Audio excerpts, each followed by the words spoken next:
So let's convert this application into a proper TypeScript application, which later will help us build a much more robust and bigger application. So the first thing is let me just install ESLint. It's not necessary, but I love to use ESLint. That is npm install dev dependency ESLint.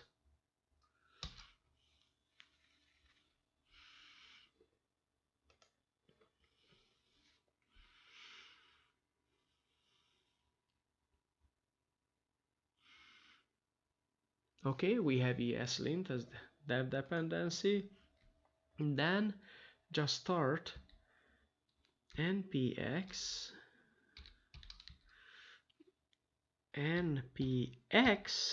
ESLint --init.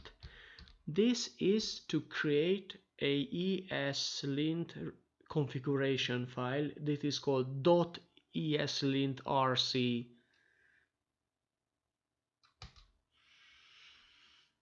The first, to check syntax and file problem. Yes, this is what I want to use. JavaScript modules. Yes, I want to use JavaScript modules. None of these. Do you want to project use TypeScript? Yes, I want to use TypeScript. Browser. Yes, I want to use browser. And what format do you want your config file be in? I love to have JSON. Would you like to install them now with npm? So actually it tries to install, asks me to install the TypeScript ESLint plugins and ESLint parser, and then I say yes.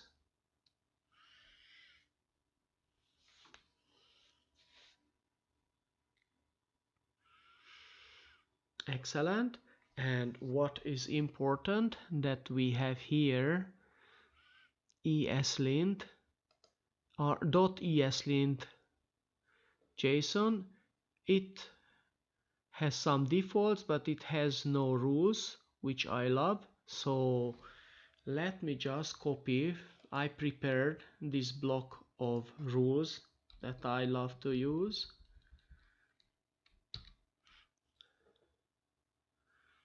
Into this.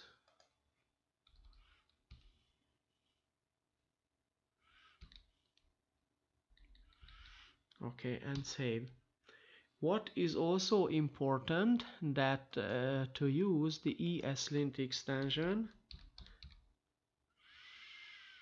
Yes, this is an excellent extension. 16 million users already. And in the configuration, make sure in the settings, on the Visual Studio Code settings, ESLint. Yes, and then here always show the ESLint status bar items. As seen here, it immediately started complaining that I have already 22 of the issues. And also from here, make sure to select the problems, because when you select all, ESLint plugin is terribly slow. So that's why I highly recommend just to select the problems. So this is again important. So I'm done with ESLint almost. And one thing which I also love is in the package.json. The package.json, I love to add a command which is fix. Sometimes ESLint is capable of ESLint. We have the src folder, so src folder and --fix. So sometimes it can fix some issues, which mostly formatting issues, automatically. Okay, now I have prepared my ESLint, and let's go back to my application. First of all, it starts strings must use double quotes. Yes, because one of my rule is enforcing them. So right away I'd love to demonstrate how to use this fixing. npm run fix. It starts ESLint source files fixing, and here you go, it immediately removed a number of issues, and I have only 9 problems. Of course, this is only for ESLinting, and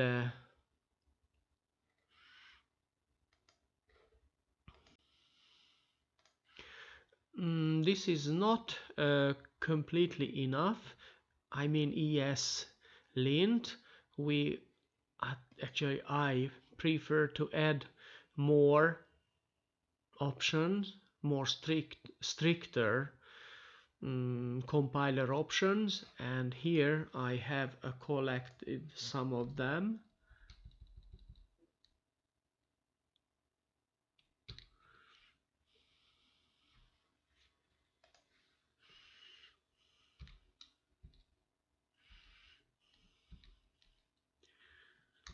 Yeah, no implicit returns already have been included. Experimental decorators. Later we are going to use decorator syntax for with lit element. Inline source map.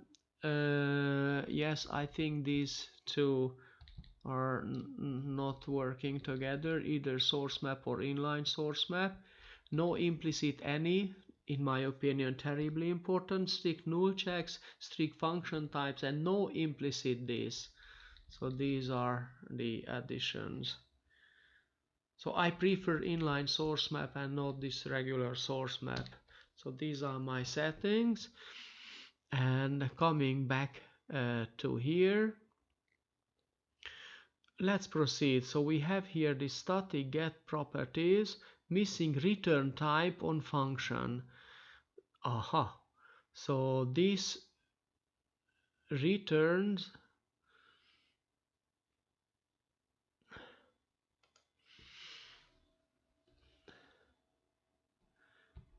what I can see here is a very easy an object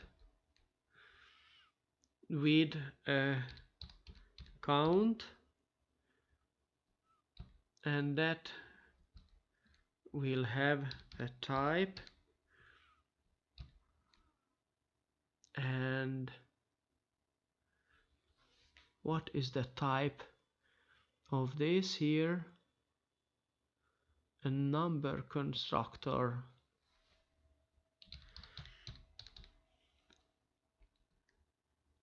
Here you go.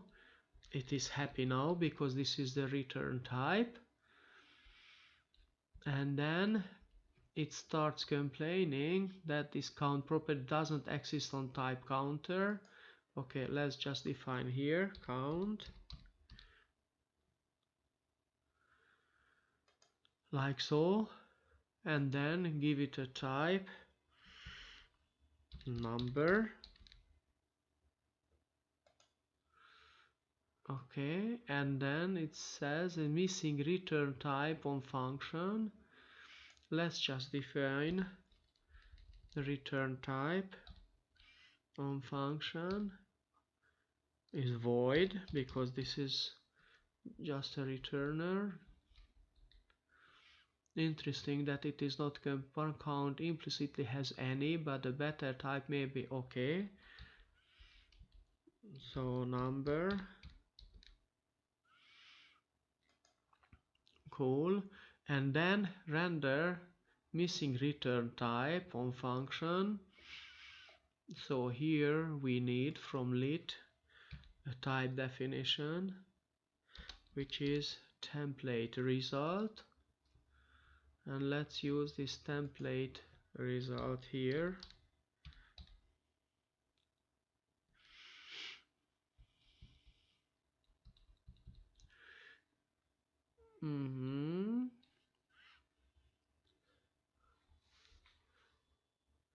I just wonder what other problem. Missing return type on function.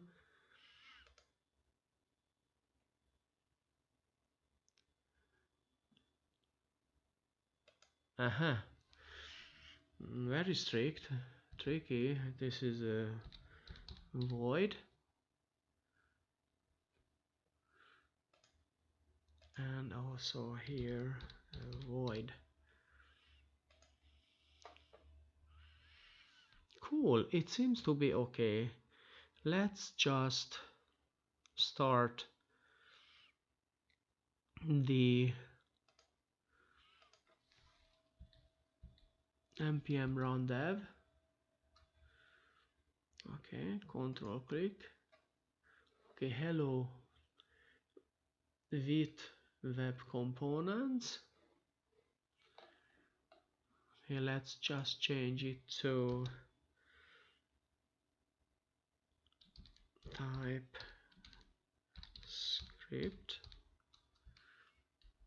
with TypeScript and Control S, and bang, it disappeared. Whoa, what happened? Let's check out what's going to happen here. Uncode in promise error. The following properties on element my counter will not trigger updates as expected because they are not using class fields. Count, native class fields, and some compiled output will overwrite accessors used for detecting changes. So the solution for that is when Vid creates the target, it sets it to ESNext. But my experience that this ESNext is not compatible with ESLint's TypeScript specification. So let's change it to ES. Practically whichever. I just use this year. And also this is not needed. Use define for class fields either, because this also somehow triggers or enforces ESNext. For the module, ESNext can be same, but it really doesn't matter. Okay, let's save it. Of course, the saving of the tsconfig is not visible immediately, so you have to compile. What I'm doing, I just restart npm run dev, and voila, everything works immediately. Unfortunately, this phenomenon hasn't already been documented on lit website, but I just realized that that's terribly important, that for the target must be it must not be ESNext, and this user defined class field should be also commented out. So these are again very important. Keep this in mind. So when I document it,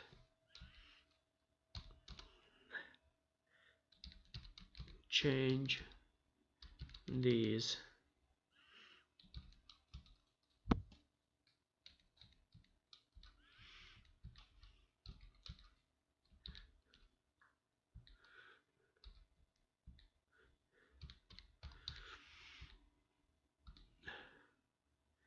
In tsconfig,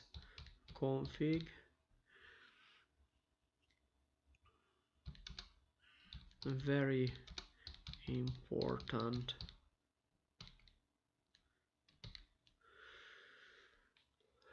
So it seems to be working, and also ESLint is not complaining at all. We don't have any problems. It compiled fine. So hopefully hopefully it should work at the moment. So let's give a try again to publish on Azure. The way it should be done, as seen, this was, let's check out. Yes, you see that that was the build and deploy failed an hour ago, and you can also see what was the error. So build and deploy log. So let's just give it a try again. That is how can we enforce? It's very easy. Just commit these messages, commit these modifications, and it says, let's call it fix main.ts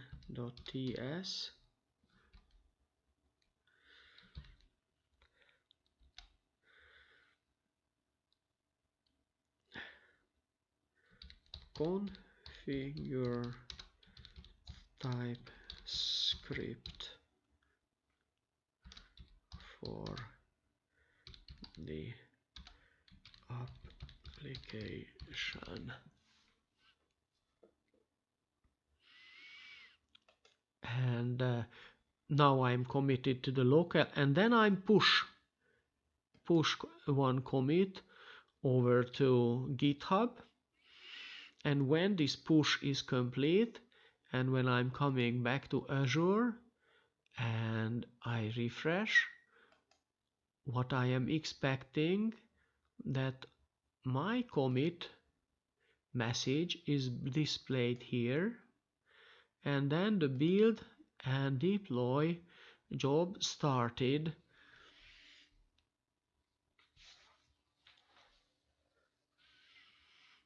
right away.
So what was interesting in this example, that here I am not fully exploit all the TypeScript capabilities of lit element.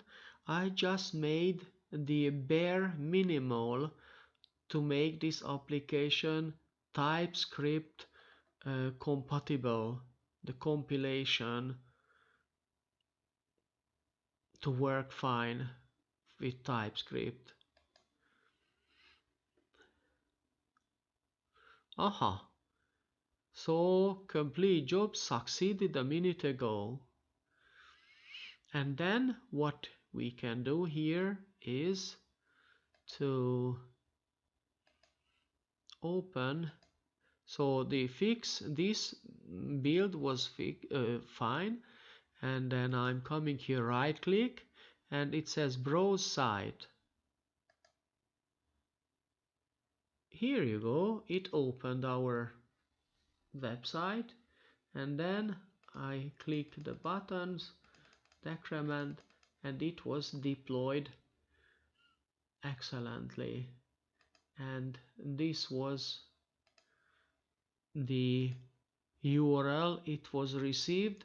This Azure static website in this is free, actually this version, and then but that's a limitation, but that's another story. How, if you really want to modify this, there are a number of options how to make it clear, but the free version has this random generated, let's call it domain name.